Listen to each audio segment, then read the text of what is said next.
Okay, hi guys. Welcome to my show and tell of my project for Wild Orchid Crafts this week. If you look at my channel, I have put a start to finish tutorial on there of this box that I've done. Because the start to finish was a bit long and I didn't want to speed it up, I'm only adding this show and tell video to Wild Orchid Crafts, but that way you get a choice whether you want to watch this and the tutorial, or either, it's your choice. Then you're not having to sit through an hour, which is how long this took, about an hour and 10 minutes I think it was, from start to finish.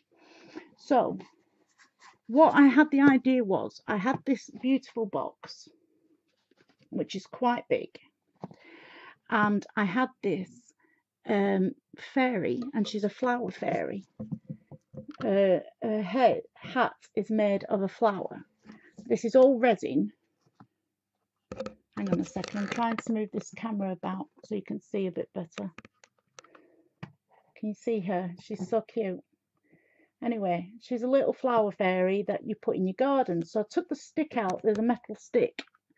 So I took that out, and I thought she would look beautiful on her own little garden on the box. So what I did is I glued down, first of all I painted the whole box with gesso. What a surprise. Not. Then I went with I wanted to put some cheesecloth underneath her so it looked like she was on a blanket on the ground. So I put the blanket down, or the cheesecloth down. Don't forget to cut around the back here so you're able to open your box. Glue it down and make it so it looks like it's ruffled up, so it's creased up. And if you glue it down in them places, it will stay like that.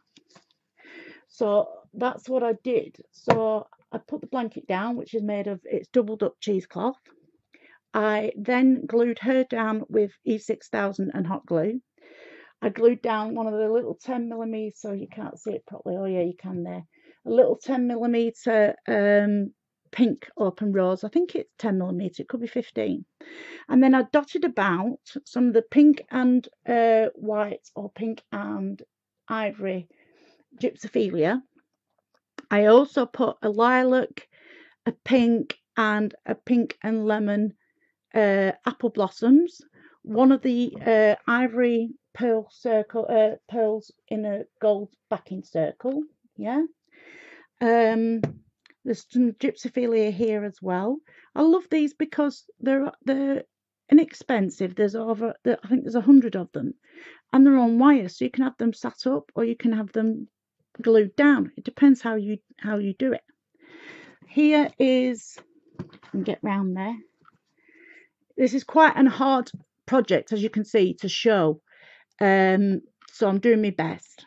I've actually covered all the back of my desk here, all the flowers that was behind it while I was doing the job, with some satin, just so you can get the emphasis on the box and not all the stuff behind.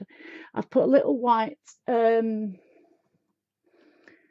she's casting a shadow, sweetheart blossom. There's the blanket, still there. I've used, dotted about, some pink and peach 10mm or 15mm roses. They are from the vintage pack.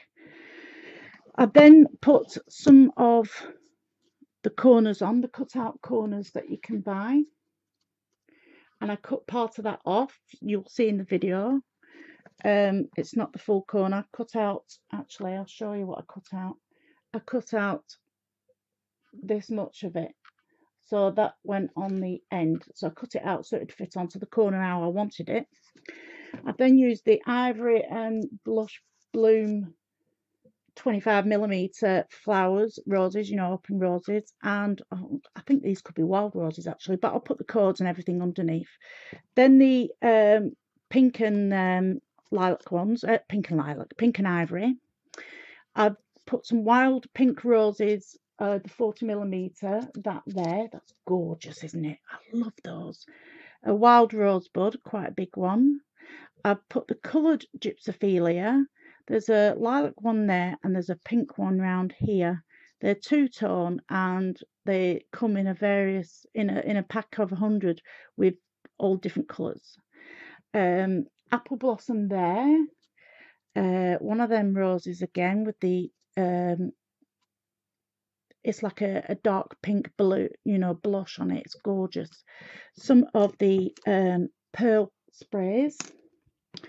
I've used a pearl stick pin. I've used a lilac tulip and a pink tulip, the ones with the leaves attached to them, which it's stuck down there, you can't see it. Pink apple blossom, a pink and a peach hydrangea that's sat on. Oops, sorry. Another one of the pearl with gold circle backgrounds. I've used a Cameo that I got from Wild Orchid Crafts. I'm not sure whether they do this size anymore, but I used that and used my own bezel. I glued that with E6000 plus hot glue, and then I glued down its own pearl string that you can get from Wild Orchid Crafts as its necklace. And I also made a Scrabble tile from hang on a second, let me try and get to that. Yeah, from the Prima Paper Butterfly by Georgie Lee, and that is 3 cherubs. And what I've done is I've attached it to the Scrabble tile, or it's a 1 inch by 1 inch MDF tile. Attached that with glue, added a bit of gesso around the edge, gone over it with an emery board just to tie it all in, and then put some glossy accents on and left it overnight, and then I've used it for this project. And that's pretty much it. Oh, not to forget, I also did here some distress work with milled lavender distress ink, Victorian velvet distress ink, and a small smidgen of seedless preserves on the corners. And then I went round the whole box with this beautiful lace from Wild Orchid Crafts, and as you can see, it's there as well. It goes all the way around the back, and then on this side as well, and then round at the front again. And because of where let me put this down again, because of where I've put it, I can still open this box without having to cut around this at all. So there you go. There is my project in all its glory. I will take some photographs in a better light so you can see it properly, and put them on my blog, which is theartfulcodger.blogspot.com.